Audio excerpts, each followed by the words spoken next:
Feliz sábado, hermanos. Gracias al Señor, ¿verdad? Que es sábado. Yo siempre, ¿verdad? Me gozo cuando viene el día de sábado porque es el día, yo creo que es el único día que nosotros tenemos para poder verdaderamente estar en comunión con el Señor. Y ojalá que ese sea nuestro sentir, que cuando venga el sábado nosotros verdaderamente nos apartemos de todo aquello que nos preocupa, aunque es un poco difícil, ¿no? Pero sin embargo no es imposible. Que nuestra mente se pueda apartar de toda preocupación y que verdaderamente podamos tener un encuentro con el Señor. Ese es el propósito del día sábado, ¿verdad? Ese es el objetivo.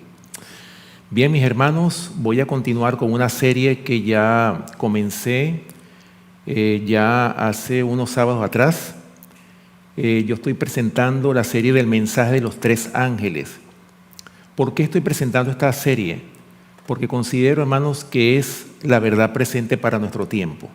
De hecho, nosotros somos la iglesia, la única iglesia que tiene este mensaje. Un mensaje que no ha sido confiado a nosotros, así como cuando Juan el Bautista, Dios le dio un mensaje para que preparara el camino del Señor. Así de la misma manera a nosotros, Dios nos ha confiado un mensaje que ha de preparar a un pueblo para el pronto regreso de nuestro gran Dios y Salvador Jesucristo. Por esa razón es que nosotros como adventistas del séptimo día que somos, nosotros necesitamos entender este mensaje. Necesitamos comprenderlo, entenderlo de tal manera de que nosotros también podamos enseñar este mensaje a otros, que podamos predicarlo a toda nación, tribu, lengua y pueblo. Bien, sin más preámbulos, vamos a comenzar este mensaje leyendo. Si quieren, acompáñenme en sus Biblias en Apocalipsis capítulo 14, lo que fue la lectura bíblica. Vamos a comenzar leyendo este mensaje del primer ángel, porque ahora mismo estamos presentando el mensaje del primer ángel. Por eso la lectura bíblica se redujo solamente a estos dos versículos, los versos 6 y 7 de Apocalipsis capítulo 14. Yo creo que nosotros como adventistas deberíamos de sabernos estos versículos de memoria, ¿verdad? Porque esa es la responsabilidad que Dios nos ha dado a cada uno de nosotros. Especialmente este mensaje. Este es el mensaje, hermanos, como todo mensaje que Dios le ha confiado a su iglesia.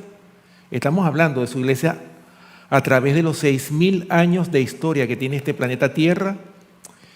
Siempre el Señor, desde que el pecado entró en este mundo, el Señor siempre le ha confiado o le ha dado a su pueblo, hermanos, un mensaje impopular, un mensaje que a la mayoría de las personas no les gusta, un mensaje que es de salvación, un mensaje que nos prepara para estar unidos y en armonía con nuestro Dios.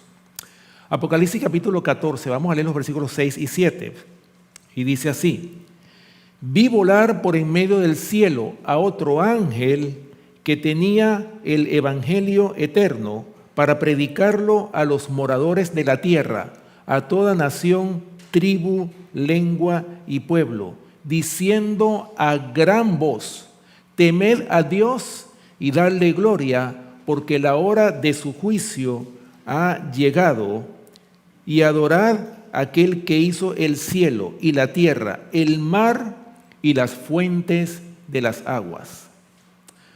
Como ustedes pueden ver, mis queridos hermanos, en este primer mensaje, del primer ángel, están contenidos 5 características importantes.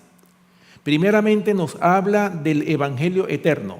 Ya yo les presenté la parte 1, tenía que ver con el evangelio eterno. Ya yo presenté esa primera parte. Pero fíjense que el versículo 7 dice, diciendo a gran voz: temed a Dios. Y de eso vamos a hablar en esta mañana. ¿Qué significa temer a Dios? O cómo, bajo el contexto de Apocalipsis capítulo 14, el mensaje del primer ángel, ¿qué significa temer a Dios? Fíjense bien, segunda característica, temer a Dios. Tercera característica, dadle gloria. Cuarta característica, la hora del juicio. O sea, este mensaje habla de un juicio también. Y quinta característica, adoración al verdadero Dios. Es decir, de el Dios creador de los cielos y de la tierra. Así que solamente en este primer mensaje están contenidas 5 características importantes que nosotros como pueblo debemos cumplir bajo los principios que el Señor nos ha enseñado a través de su palabra. Ahora, hablando de temer a Dios, ¿será que cuando la Biblia nos dice temer a Dios, ¿será que es que tenemos que tenerle miedo? ¿Será que es eso? ¿Será que nos han enseñado que tenemos que tenerle temor o miedo a Dios? ¿Qué nos dice la palabra de Dios al respecto? Bueno, hablando de miedo, hermanos, nosotros deberíamos de hacernos una pregunta. ¿Por qué nosotros estamos aquí en esta iglesia? ¿Será que estamos porque tenemos miedo de los sucesos que van a venir en el futuro? ¿Será por eso que estamos aquí en la iglesia? ¿Será que tenemos miedo de que van a caer las 7 postreras plagas en el futuro? ¿O que viene un tiempo de angustia cual nunca ha habido desde que hubo gente hasta entonces? ¿Será que eso es lo que nos mueve a venir aquí a la iglesia? Hagámonos esa pregunta, esta pregunta retórica, esta pregunta individualmente. Contestémonos esta pregunta: ¿por qué razón yo vengo a la iglesia? ¿Será que vengo por miedo o porque verdaderamente amo a Dios? Por eso es que, hermanos, dice Juan capítulo 17, versículo 3, dice claramente: y esta es la vida eterna, que te conozcan a ti, el único Dios verdadero, y a Jesucristo, a quien has enviado. Primeramente, nosotros tenemos que aprender a adorar, o sea, tenemos que aprender a conocer ese Dios que adoramos. Y dice el deseado de todas las gentes. Hay una cita que está, creo que es en la página 299, que dice que mientras más conozcamos a Dios, tanto más intensa será nuestra felicidad. ¿No decimos amén por eso? ¿Verdad que sí?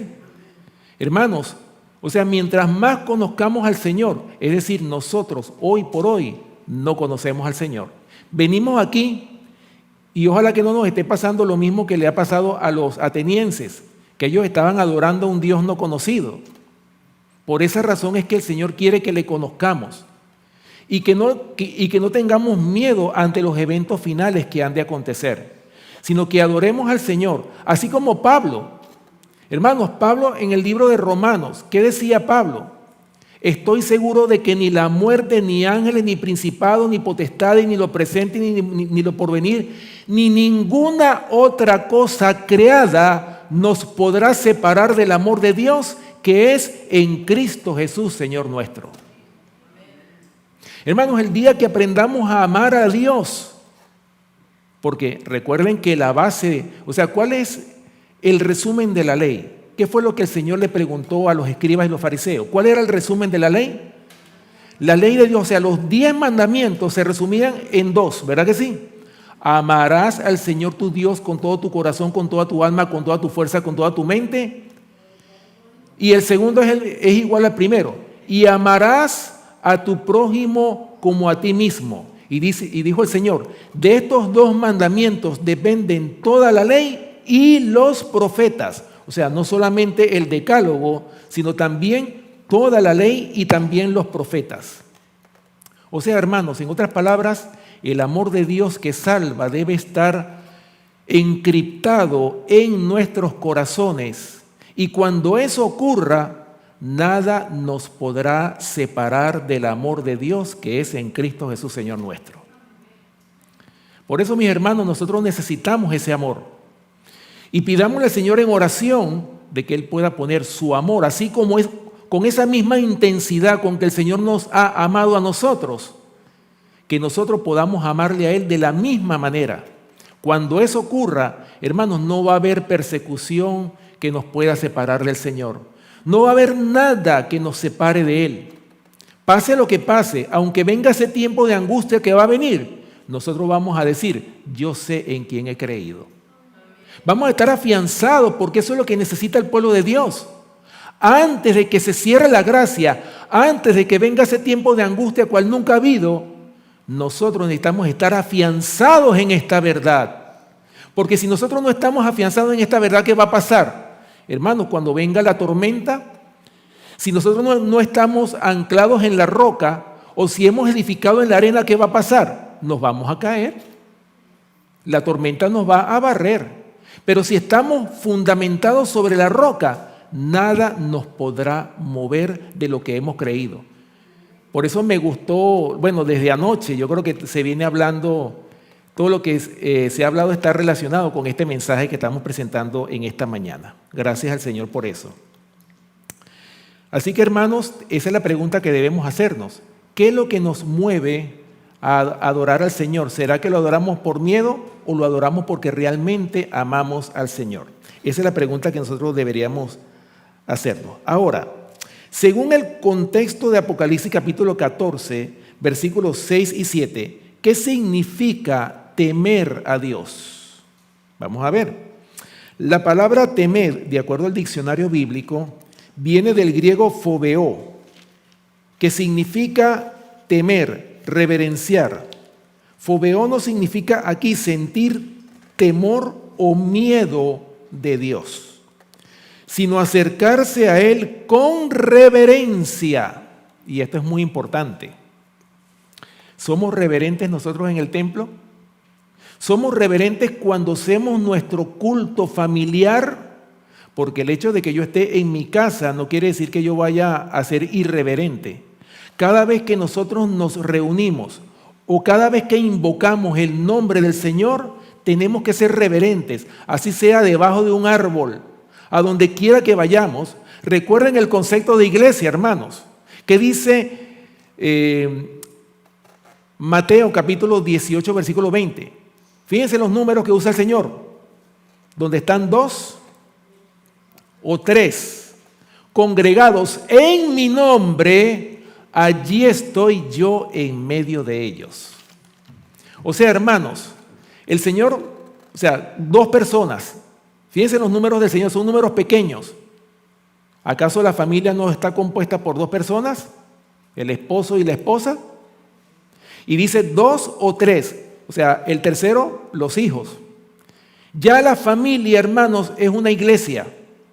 Y de acuerdo a cómo esté la familia, así mismo va a estar la iglesia. ¿O es que acaso la familia no es la base fundamental de la sociedad? De acuerdo a cómo estén las familias, así mismo va a ser la iglesia.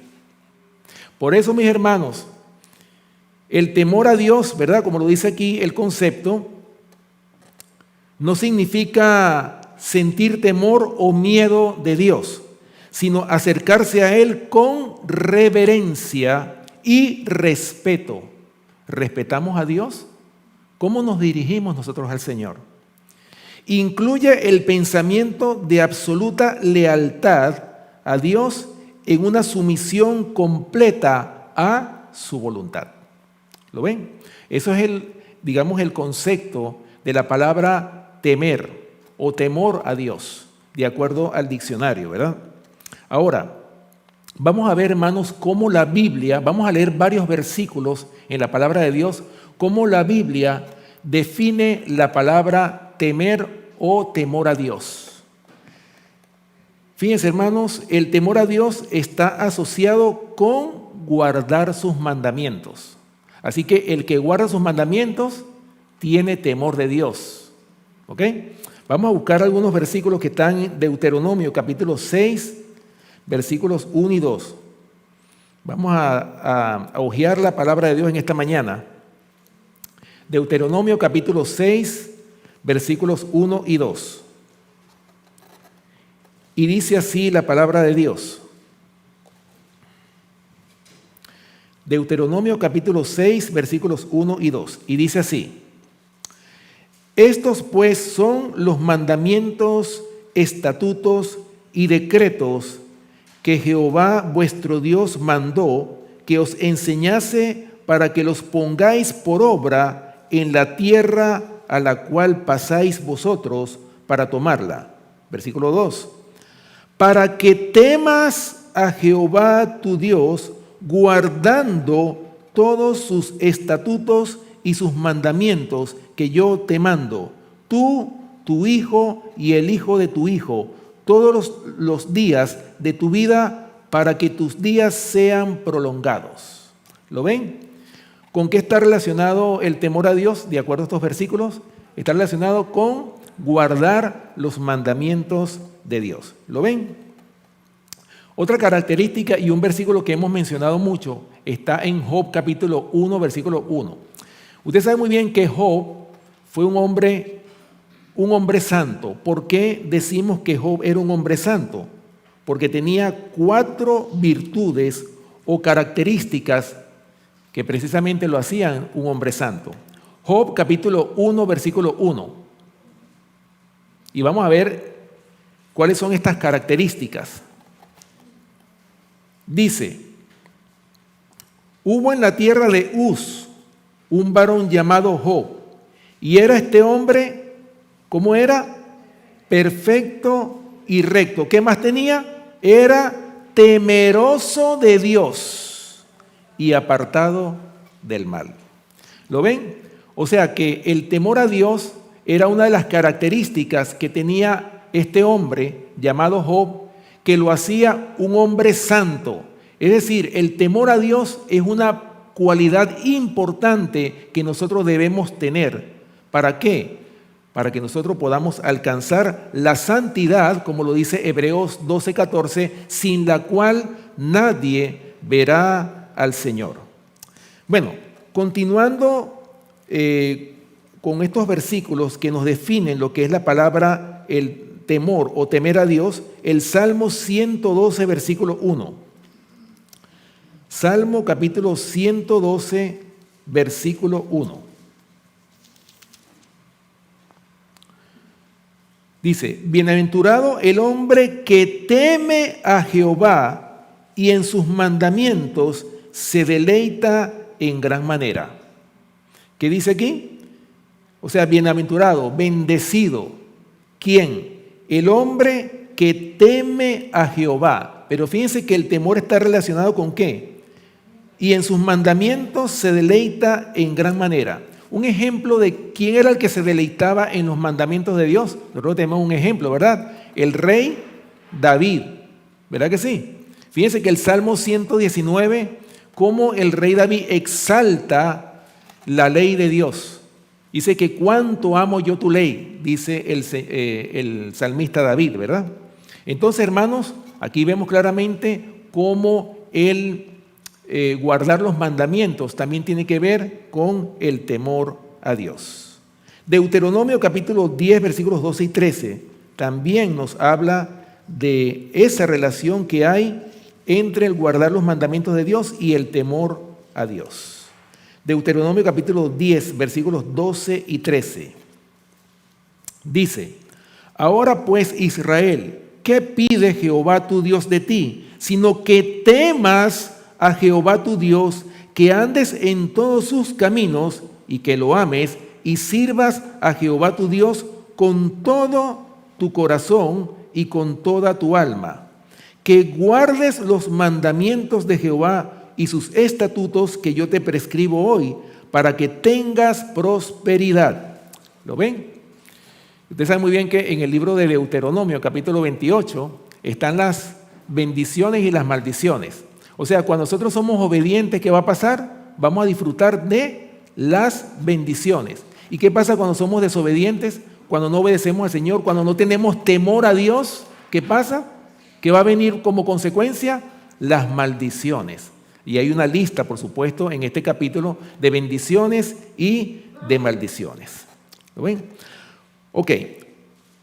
Otra característica, el temor a Dios, hermanos, da sabiduría. Y así lo dice Proverbios capítulo 1. Vamos a Proverbios, al libro de Proverbios, capítulo 1, versículo 7. Proverbios capítulo 1, versículo 7.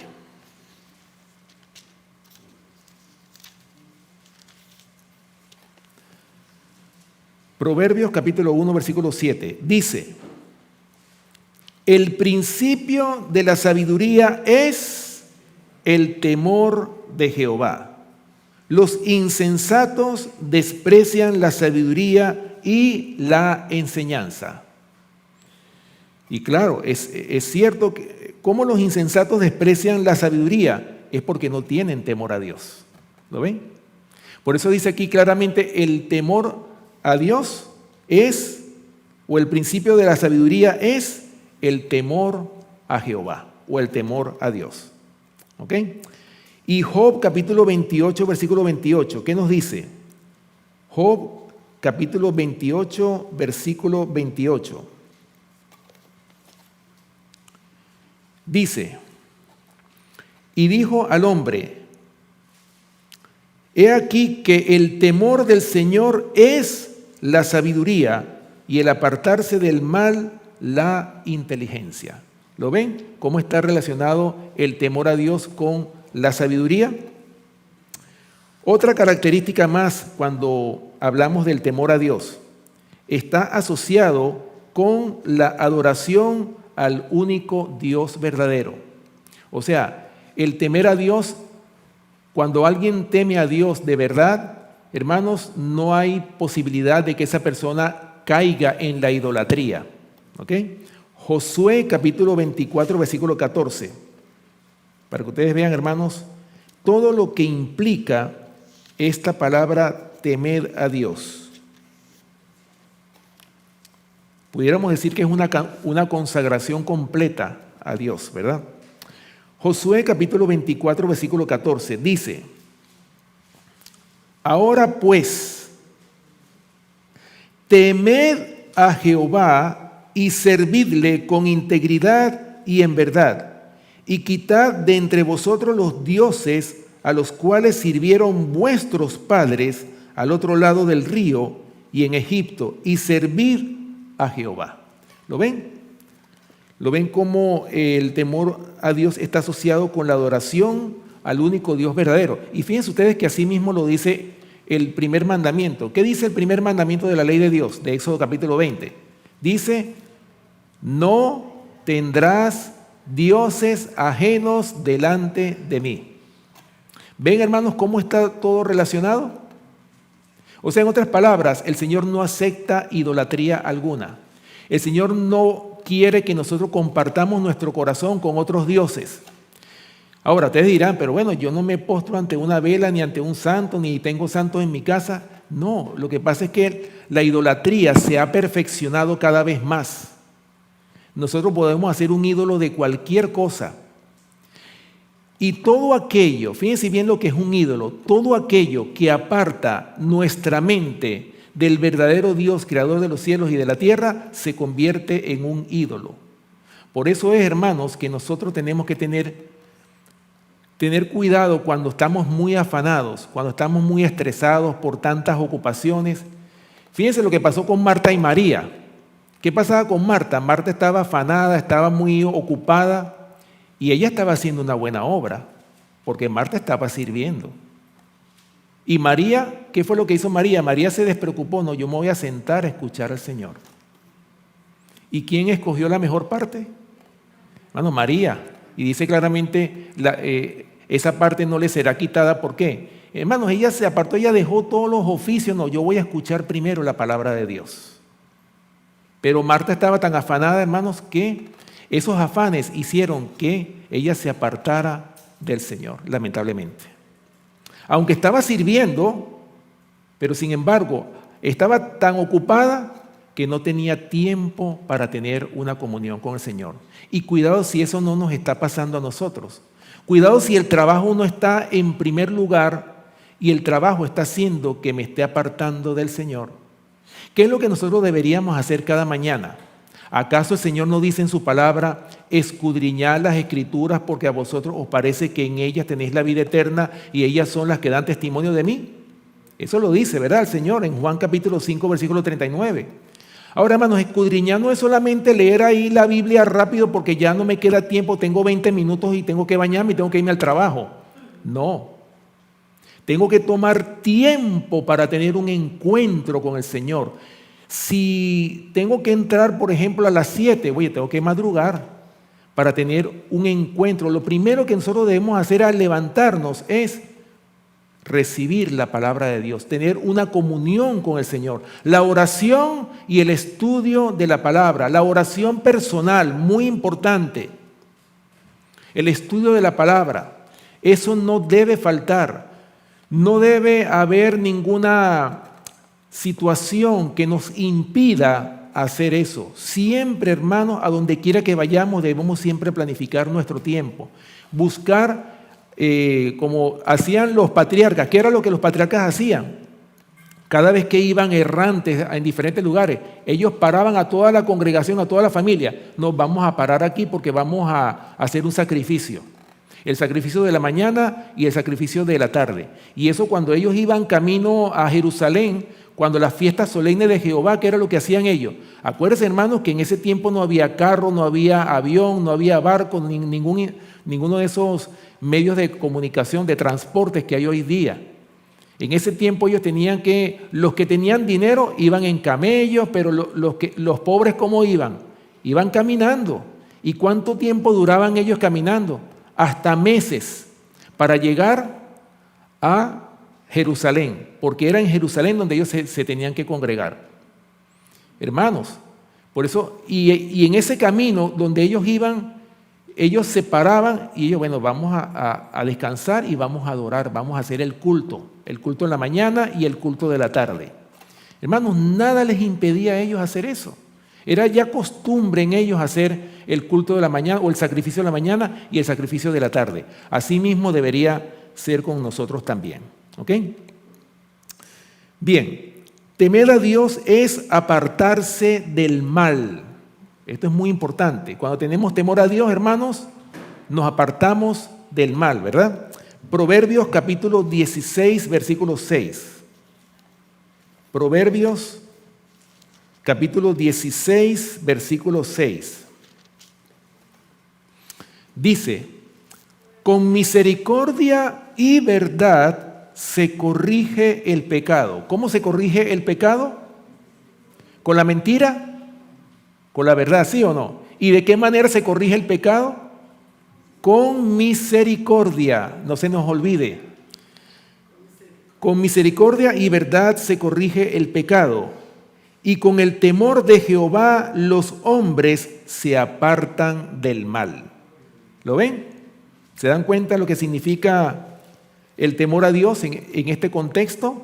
También significa apartarse del mal.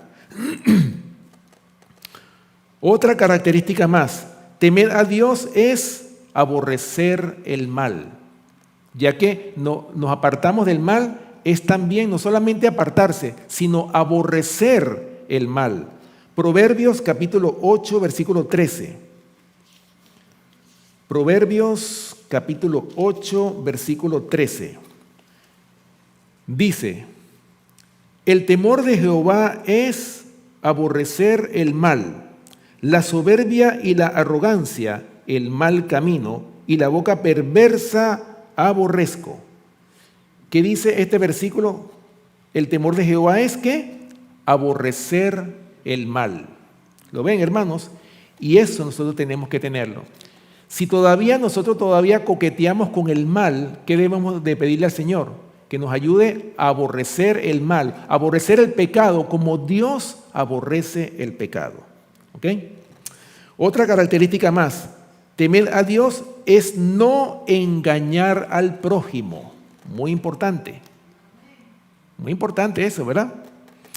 Temer a Dios es no engañar al prójimo. Vamos a Levítico capítulo 25, versículo 17. Levítico 25, capítulo 25, verso 17.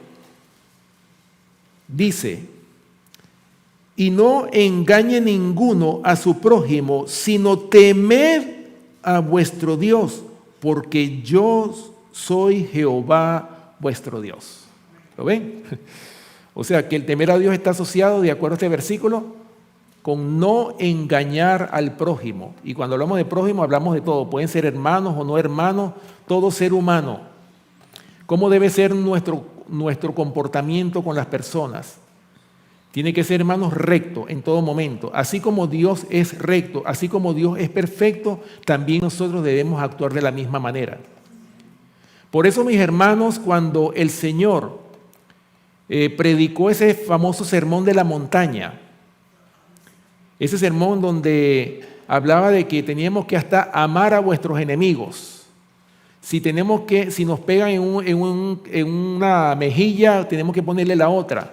O sea, todo eso que el Señor enseñó en ese sermón de la montaña, al final, ¿qué es lo que dice de ese maravilloso sermón?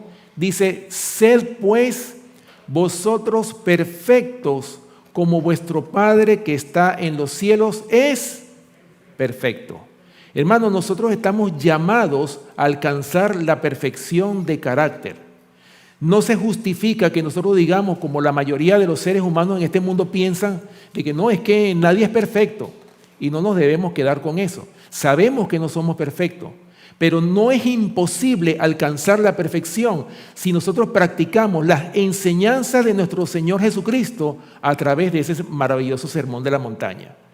Si ponemos en práctica todo eso, podemos nosotros, hermanos, alcanzar la perfección de carácter, que es lo que el Señor quiere edificar en cada uno de nosotros. Bueno, también temer a Dios es no pecar contra Dios. Éxodo capítulo 20, versículos 18 al 20. Vamos a Éxodo. Hermanos, eso es precisamente la esencia, porque todo lo que hemos hablado hasta ahora ha sido pecado, ¿verdad? Todo pecado es no temer a Dios. Éxodo capítulo 20, versículos del 18 al 20. Escuchen lo que dice.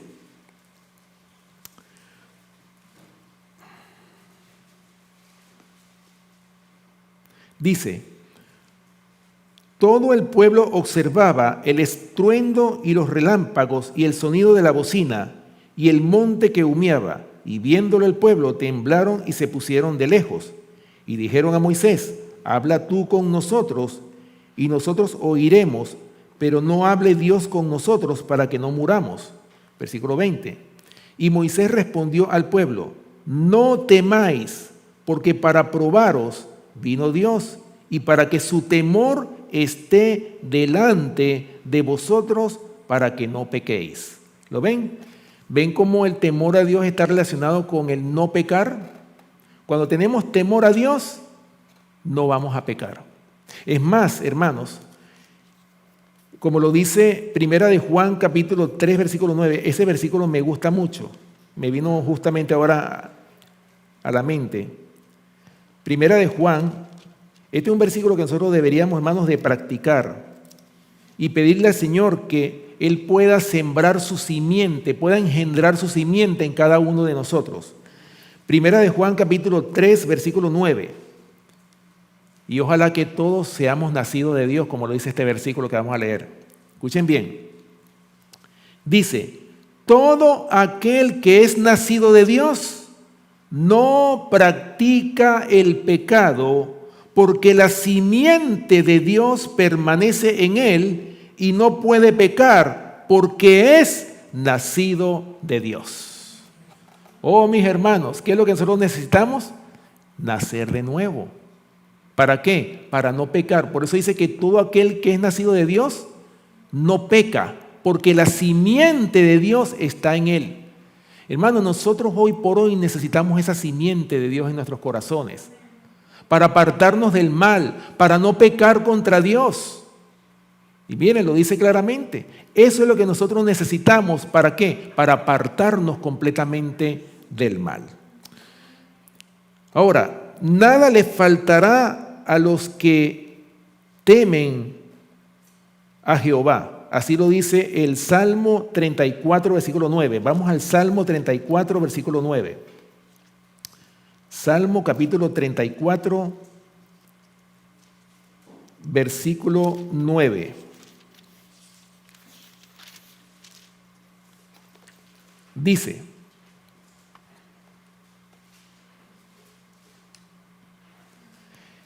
temed a Jehová vosotros sus santos, pues nada faltará a los que le temen. Gloria al Señor. O sea, hermanos, si nosotros tuviéramos el temor de Dios en nuestros corazones, hermanos, nada nos va a faltar. ¿O es que acaso el Señor no nos ha bendecido? Cuando nosotros aceptamos al Señor, cuando hemos nacido de nuevo, ¿acaso el Señor no nos bendice? ¿No nos da lo que nosotros necesitamos? Quizás no nos dé riquezas, pero nos da lo que nosotros necesitamos para vivir. Porque cuántas personas hay en este mundo que están, que no tienen ni siquiera dónde vivir, ni qué comer, ni dónde estar, ni dónde dormir. Hermanos, al menos nosotros démosle gracias al Señor porque tenemos un techo donde estar, tenemos comida, gracias al Señor, a pesar de que vienen tiempos difíciles, pero el Señor nos está preparando para la gran crisis que viene sobre este mundo. ¿Ok? Muy importante. Bien, y finalmente, bueno, hay muchas características más que yo pudiera nombrarles, pero voy a terminar con esta. Temer a Dios es estar en comunión con Dios. Así lo dice el Salmo capítulo 25, versículo 14. Salmo capítulo 25, versículo 14. Dice: la comunión íntima de Jehová es ¿con quiénes? Con los que le temen, y a ellos hará conocer su pacto. ¿Lo ven? Bueno, y hay muchos versículos más que hablan sobre el temor a Dios. ¿Qué significa, de acuerdo a la palabra de Dios, temer a Dios? Ahora, no solamente la Biblia nos habla del temor a Dios, o cómo define la Biblia el temor a Dios. También el espíritu de la profecía nos habla, aquí en este libro, Palabras de Vida del Gran Maestro, la página 125 y 126. Escuchen bien lo que dice la sierva del Señor en relación a lo que significa la palabra temer a Dios. Dice así: en armonía con esto se da la orden: ocupaos en vuestra salvación con temor y temblor, porque Dios es el que en nosotros obra así el querer como el hacer por su buena voluntad. Dios no os manda temer que Él dejará de cumplir sus promesas, que se cansará su paciencia o que llegará a faltar su compasión. Temed que vuestra voluntad no sea mantenida sujeta a la de Cristo, que vuestros rasgos de carácter hereditarios y cultivados rijan vuestra vida. Dios es el que en vosotros obra así el querer como el hacer por su buena voluntad. Temed que el yo se interponga entre vuestra alma y el gran artífice. Temed que la voluntad propia malogre el elevado propósito que Dios desea alcanzar mediante vosotros.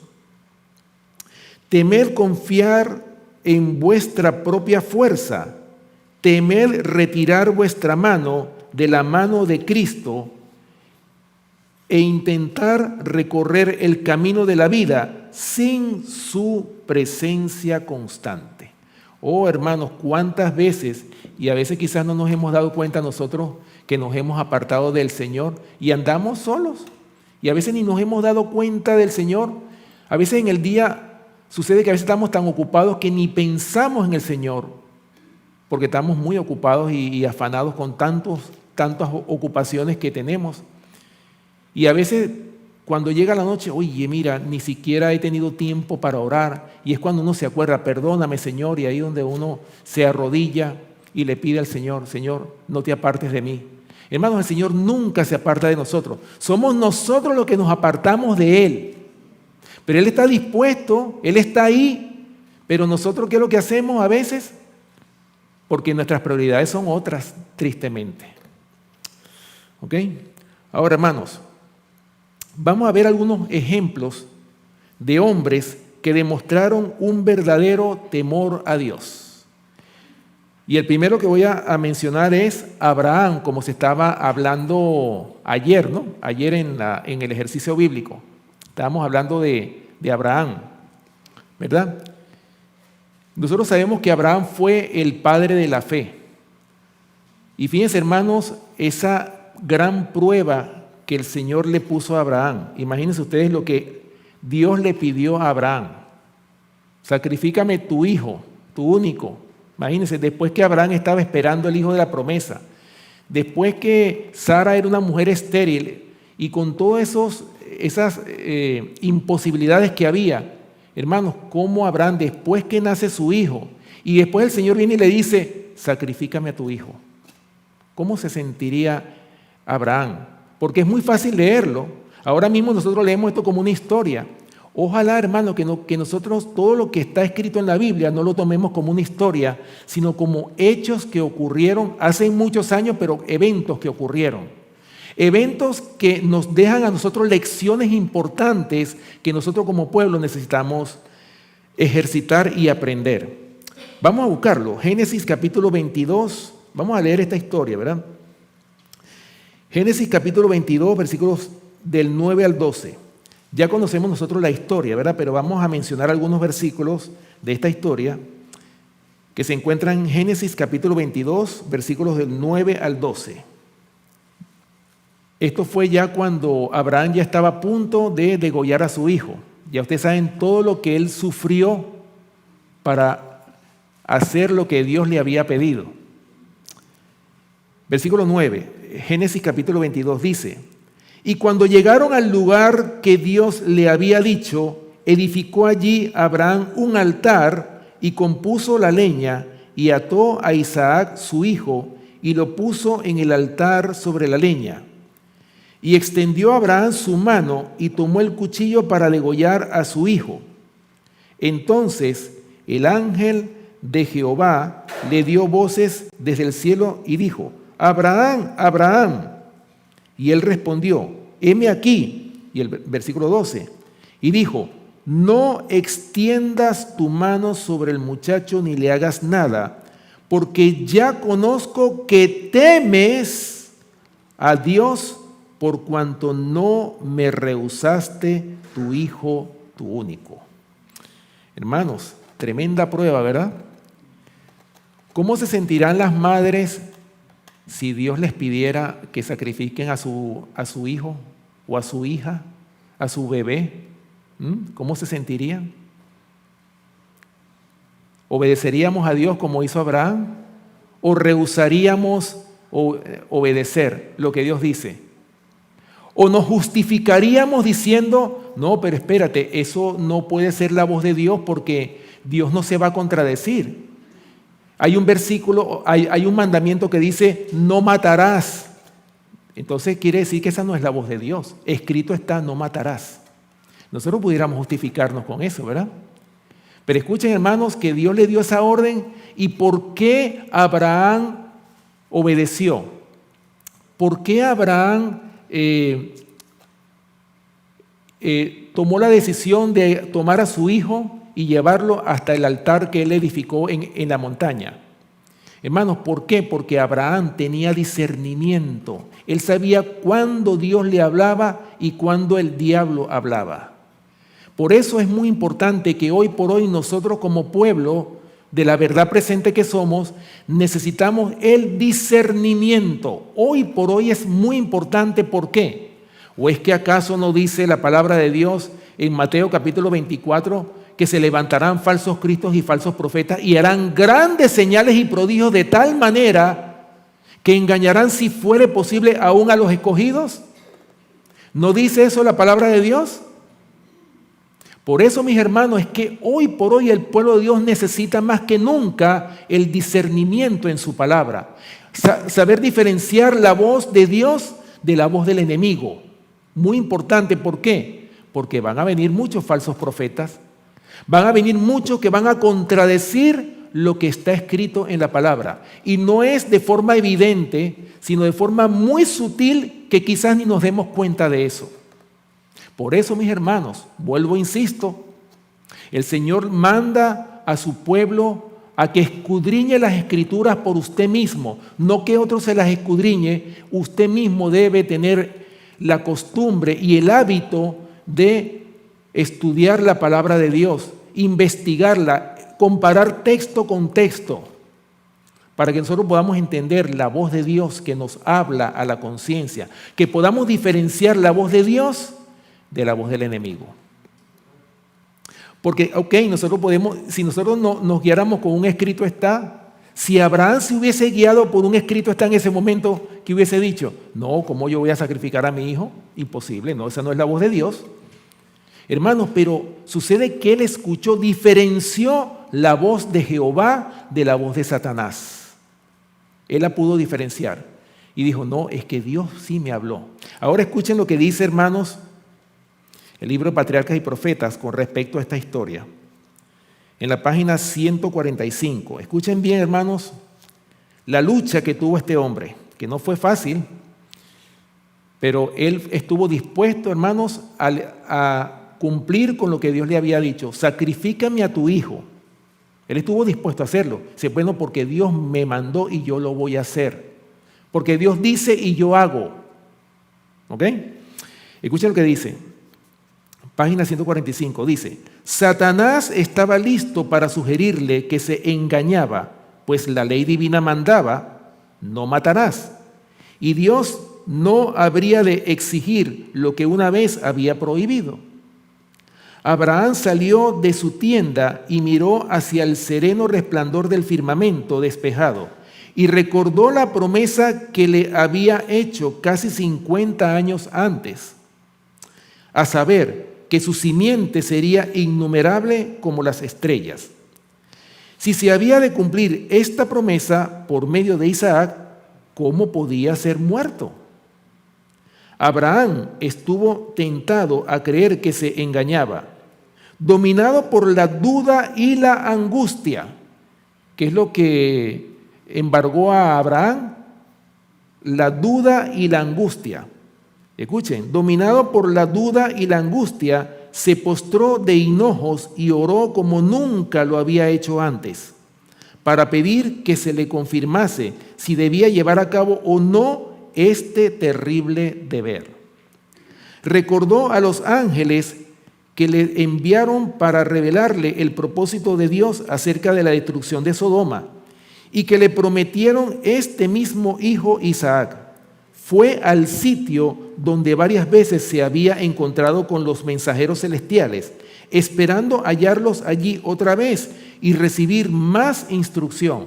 O sea, que él estaba esperando a ver, oye, ¿será esto posible? Déjame volver otra vez a ver si viene un ángel de Jehová para ver qué más me dice, porque esto no es posible.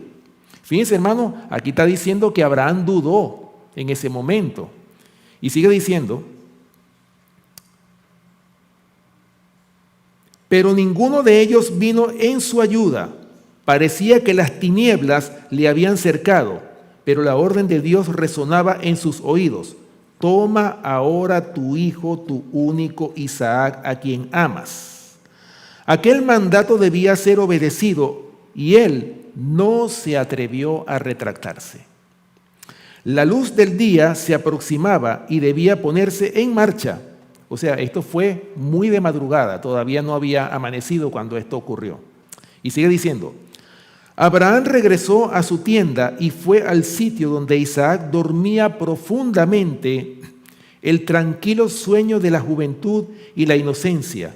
Durante unos instantes, el padre miró el rostro amado de su hijo y se alejó temblando. Fue al lado de Sara, quien también dormía.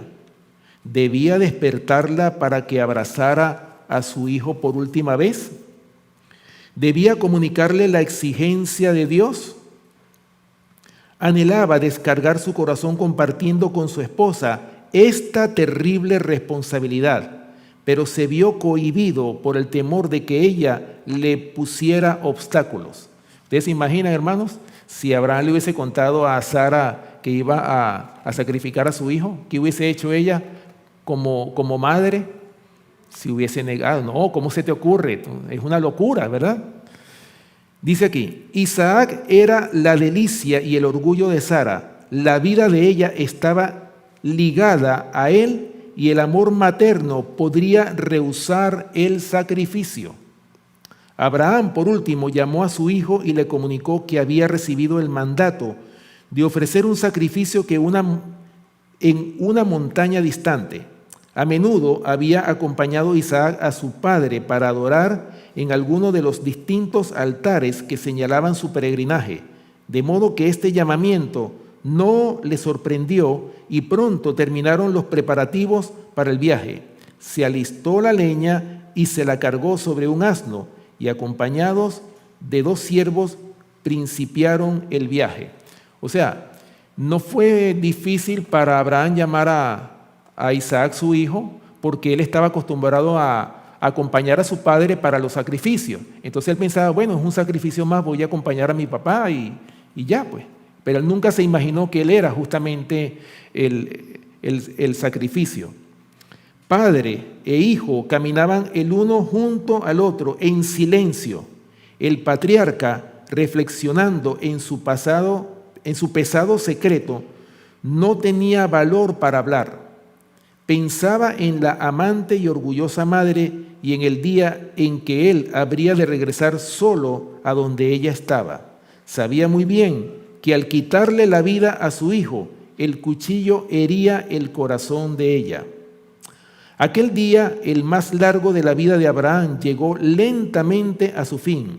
Mientras su hijo y los siervos dormían, él pasó la noche en oración, todavía con la esperanza de que algún mensajero celestial viniese a decirle que la prueba era ya suficiente, que el joven podía regresar sano y salvo a su madre.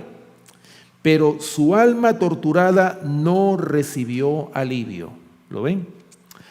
Pasó otro largo día y otra noche de humillación y oración, mientras la orden que lo iba a dejar sin hijo resonaba en sus oídos. Satanás estaba muy cerca de él, susurrándole dudas e incredulidad, pero Abraham rechazó sus sugerencias.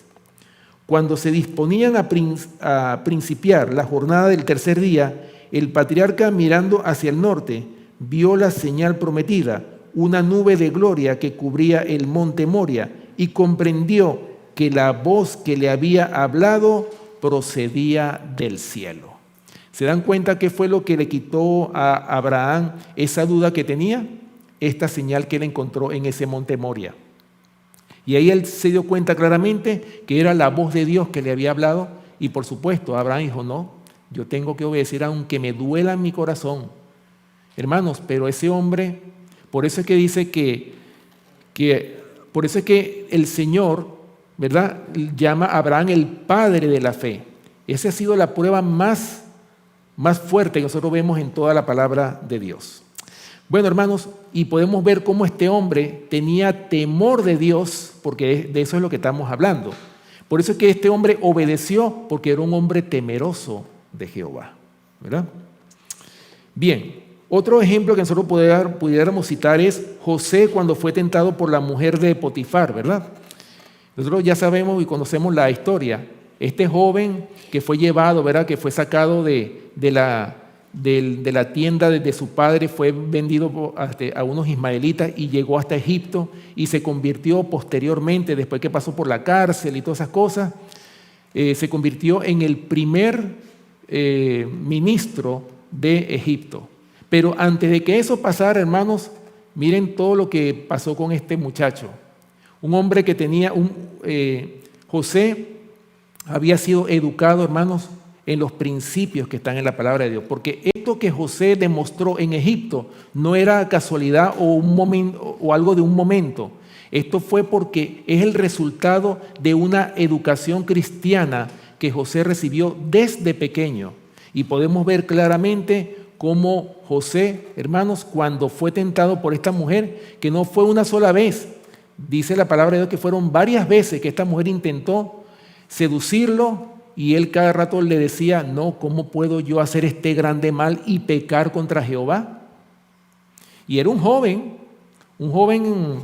pudiéramos decir un adolescente, que tenía toda la fuerza de la juventud y podía haber caído en pecado, hermanos. Dicen que una de las tentaciones más terribles y más severas es esta, cuando una mujer seduce a un hombre. Pero miren, hermanos, para que ustedes vean que no es imposible resistir esa tentación cuando tenemos temor a Dios. Y eso era lo que José tenía, y José fue educado en los principios de la palabra de Dios, y por esa razón, hermanos, José salió victorioso de esa tentación. Ahora, ¿cuál fue el premio que recibió José por resistir a esa tentación? La cárcel. Ahí José pudo haber dudado, oye Señor, pero yo te fui fiel y ahora caigo en esta cárcel y casi que me quitan la vida. Ahora, hermanos, ¿por qué cuando llega Potifar, por qué Potifar no le creyó a su mujer que José la había violado, que había intentado abusar de ella? ¿Por qué, hermanos? Por el testimonio que José había dejado. O sea, el testimonio hablaba más que las acusaciones que recibió José de parte de la esposa de Potifar. Y por eso, hermanos, por eso es que dice en Mateo capítulo 24, versículo 14, y será predicado este evangelio del reino en todo el mundo para testimonio a todas las naciones, y entonces vendrá el fin.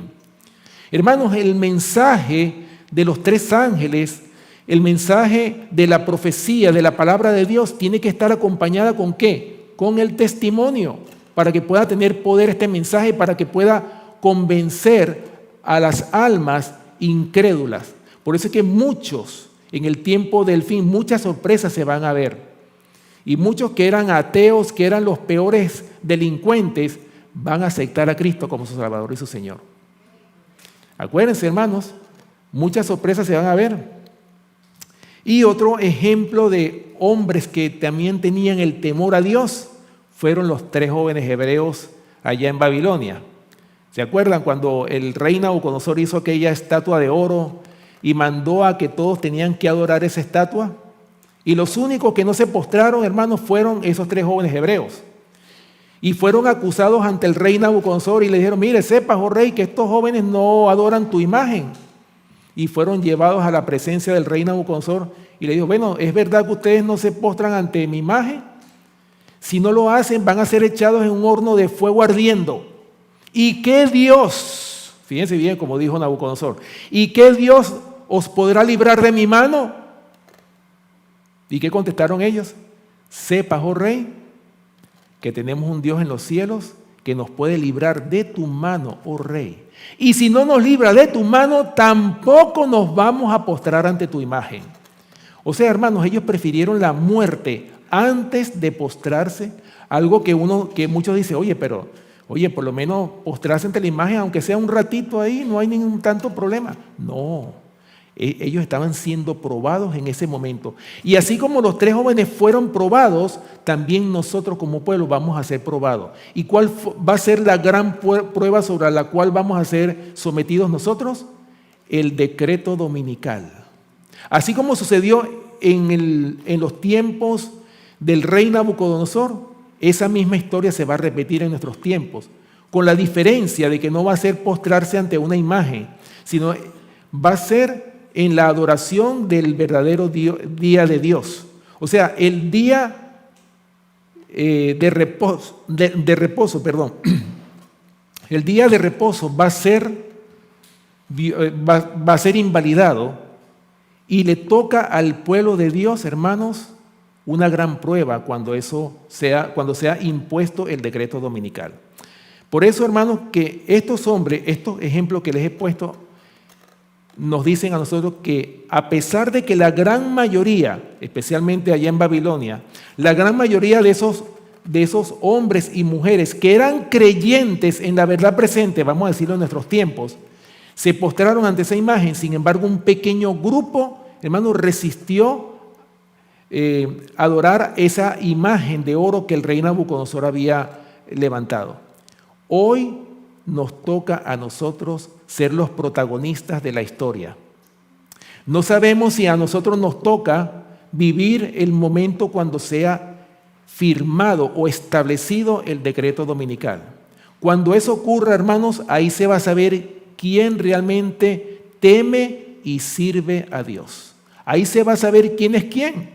Ahora mismo todos estamos unidos aquí, pero en ese momento se va a ver quién realmente teme y sirve a Dios. ¿Ok? Bueno, mis hermanos, voy a terminar con una cita que está en El conflicto de los siglos. En la página 665 y 666. que dice así: a los que obedezcan con toda conciencia. O sea, ¿qué va a pasar con aquellos que temen a Dios? Que temen desobedecer al Señor, que temen en pecar contra Dios. ¿Qué va a pasar con ellos? Escuchen lo que dice aquí el conflicto de los siglos. A los que obedezcan con toda conciencia a la palabra de Dios, se les tratará como rebeldes. ¿Qué va a pasar con ellos? ¿Cómo nos van a tratar? Como rebeldes, ¿verdad? Cegados por Satanás, padres y madres. ¿Quiénes? Padres y madres habrá que serán duros y severos para con sus hijos creyentes. Los patrones o patronas oprimirán a los criados que observen los mandamientos. Oiga, hermano, ¿qué va a pasar con aquellos que estén resueltos a obedecer los mandamientos de Dios? Miren todo lo que va a ocurrir. Por eso es que dice la palabra de Dios que los enemigos del hombre serán ¿quiénes? Los de su propia casa. Y dice Miqueas capítulo 7, versículos 6, 5 y 6, dice: de la que duerme a tu lado, cuídate. Imagínense ustedes eso. O sea, que va a haber aquí hasta ruptura. Qué triste, ¿no? Que va a haber rupturas entre el mismo hogar, entre el esposo y la esposa. Si el esposo se consagra y la esposa no se consagra, ¿qué va a pasar? Va a haber una ruptura ahí. La esposa se va a levantar en contra del esposo obediente. O al revés, si la esposa se consagra y el esposo apostata de la verdad, ¿qué va a ocurrir? La esposa va a ser perseguida por el esposo, va a ser acusada, como lo dice aquí, ¿verdad? Sigue diciendo: los lazos del cariño se aflojarán, y por eso dice que el amor de muchos se enfriará, como lo dice Mateo capítulo 24, ¿verdad? Ok, los lazos del cariño se aflojarán y se desheredará y se expulsará de la casa a los hijos. ¿Qué va a pasar con la familia? Hasta van a ser expulsados de la casa. ¿Ok? Se cumplirán a la letra las palabras de Pablo: todos los que quieren vivir piadosamente en Cristo Jesús padecerán persecución, como lo dice 2 de Timoteo capítulo 3, versículo 12. Cuando los defensores de la verdad se nieguen a honrar el domingo, unos serán echados en la cárcel, otros serán desterrados y otros aún tratados como esclavos. Ante la razón humana, todo esto parece ahora imposible, pero a medida que el espíritu refrenador de Dios se retire de los hombres y estos sean dominados por Satanás, que aborrece los principios divinos, se verán cosas muy extrañas. ¿Qué va a pasar, hermano, en la medida que se va retirando el Espíritu Santo de la tierra? ¿O es que acaso no estamos empezando a ver eso? ¿Acaso no estamos viendo cada vez que el mal que está creciendo y creciendo cada vez más? Por eso, hermanos, es que es necesario hoy por hoy prepararse para que podamos recibir el sello del Dios vivo en nuestra frente. Y los que estén sellados son los que van a recibir el Espíritu Santo. ¿Ok? Ahora, si yo no soy sellado, ¿qué va a pasar? Por más que yo haya vivido bajo los principios de la palabra de Dios, el que no sea sellado va a ser poseído completamente por Satanás. Así lo dice el conflicto de los siglos. Escuchen lo que sigue diciendo.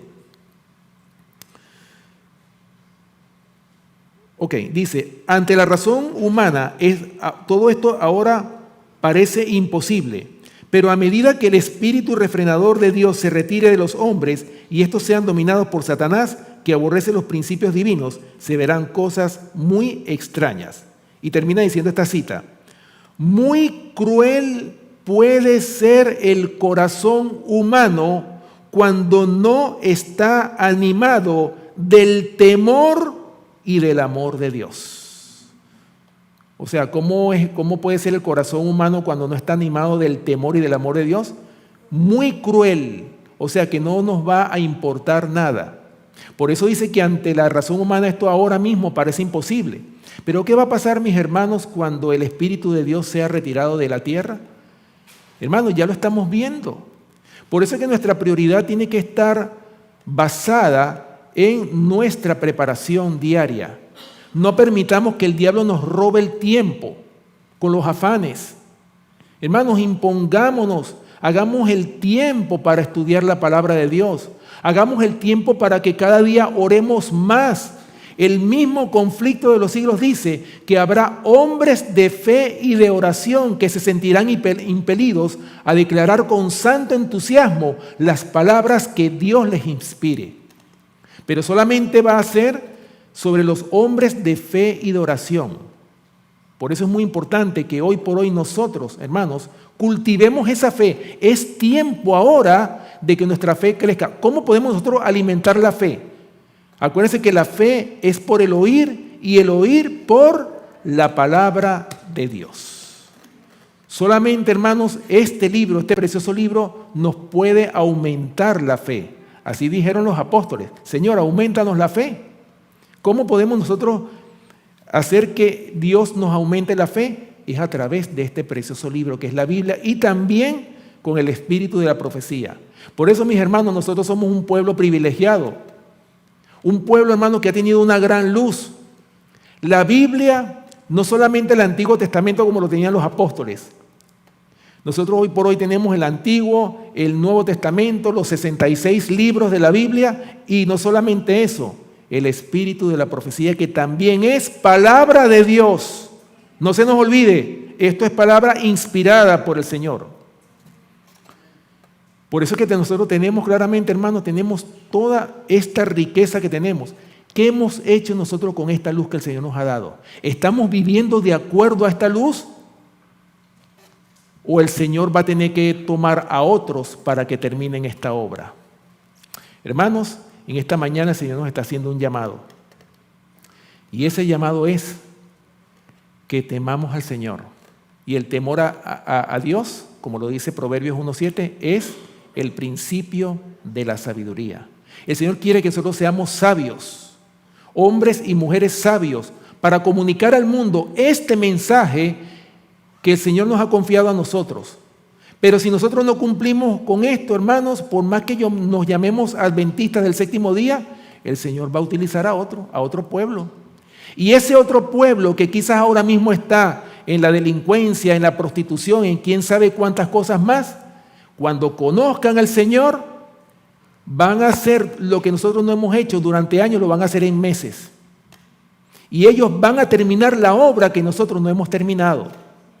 Por eso, mis hermanos, el Señor nos está llamando una vez más a la preparación, porque el tiempo es corto y no sabemos cuándo se termina nuestro propio tiempo de gracia. Ojalá, mis hermanos, que estas palabras no se las lleve el viento, sino que queden en nuestros corazones y que nosotros podamos, hermanos, reflexionar y entender, hermanos, el tiempo que nos ha tocado vivir. Que deberíamos estar gozosos porque a nosotros nos ha tocado vivir el tiempo que desearon vivir los patriarcas, los profetas, los apóstoles, hasta los mismos reformadores. Todos ellos desearon vivir este tiempo que nosotros estamos viviendo. ¿Por qué? Porque ellos deseaban que esto se terminara de una vez por todas. Así como Juan en la isla de Patmos, cuando el Señor le dijo: ciertamente vengo en breve. Amén, sí, ven Señor Jesús. O sea, hermano, Juan ya había entendido la naturaleza del conflicto cósmico que se estaba viviendo. Pero pareciera que nosotros, los que hemos llegado al fin de la historia de esta tierra, pareciera que nosotros no hemos entendido el tiempo que estamos viviendo. Hermanos, ¿qué más nos falta a nosotros conocer? Si ya lo conocemos todo, ya sabemos todo lo que está pasando, cumpliéndose al pie de la letra lo que la palabra de Dios dice, a través de las noticias y a través de todo lo que estamos viendo. ¿Qué más nos falta a nosotros para responder al llamado del Señor? En esta mañana el Señor nos hace este llamado al arrepentimiento, a que tengamos un verdadero temor a Dios que nos va a llevar a obedecerle, a amarle, a reverenciarle en todos los ámbitos de nuestra propia vida.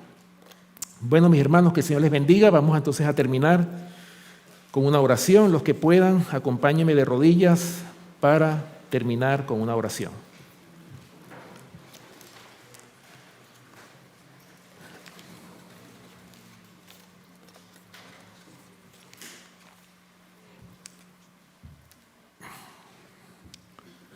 Oremos. Amante Padre que moras en los cielos, Señor, te damos gracias por tu palabra, por tu preciosa palabra que nos amonesta, que nos redarguye, que nos exhorta a que seamos cada día mejores cristianos. Señor, te damos gracias por estos consejos y te rogamos, Padre Celestial, ahora aquí de rodillas, que tú perdones nuestra negligencia en el pasar del tiempo. Quizás hemos perdido el tiempo, Señor, pero te rogamos que tú perdones estos pecados que hemos cometido, pecados que de los cuales hemos visto, Señor, cómo nosotros no hemos actuado de acuerdo a lo que tú nos has mostrado en tu palabra. Por eso te pedimos que tú nos ayudes, Señor, a que cada día podamos crecer en la gracia. Y sobre todo, Señor, pon en nuestra mente y en nuestro corazón ese temor tan necesario, como lo dice Apocalipsis capítulo 14, versículo 7. Temed a Dios. Ese temor tan necesario para que nosotros podamos consagrarnos a ti en alma, mente, cuerpo y espíritu. Señor, ayúdanos a cada uno de nosotros los que estamos en esta iglesia, a cada familia aquí representada, que nosotros podamos crecer cada día en la gracia, porque a eso hemos sido llamados. Que podamos ser representantes tuyos, embajadores tuyos a donde quiera que vayamos. Que podamos siempre llevar tu palabra y que tu palabra no solamente sea una teoría en nosotros, sino sea una realidad, sea una experiencia que hoy no tenemos y que no hemos logrado debido a nuestra indolencia. Por eso te rogamos en esta hora, Señor, que tú nos perdones por el tiempo perdido y que este tiempo, este corto tiempo que nos queda, nosotros te podamos permitir a ti que tú puedas edificar tu carácter en cada uno de nosotros. Señor, gracias por tu palabra, gracias por este día de sábado, gracias, Señor, por la libertad que todavía tenemos de congregarnos aquí en tu casa de oración. Te pedimos una bendición por cada familia, por cada joven, por cada niño, por cada anciano, por cada adulto que está aquí presente, y te pedimos también por todas nuestras iglesias, Señor. Permite que nosotros podamos unirnos más para trabajar en tu obra, para que podamos dar al mundo este último mensaje de amonestación. Gracias, Señor, por tu palabra, gracias por tus bendiciones, y te pedimos una bendición por los alimentos que hemos de compartir a continuación.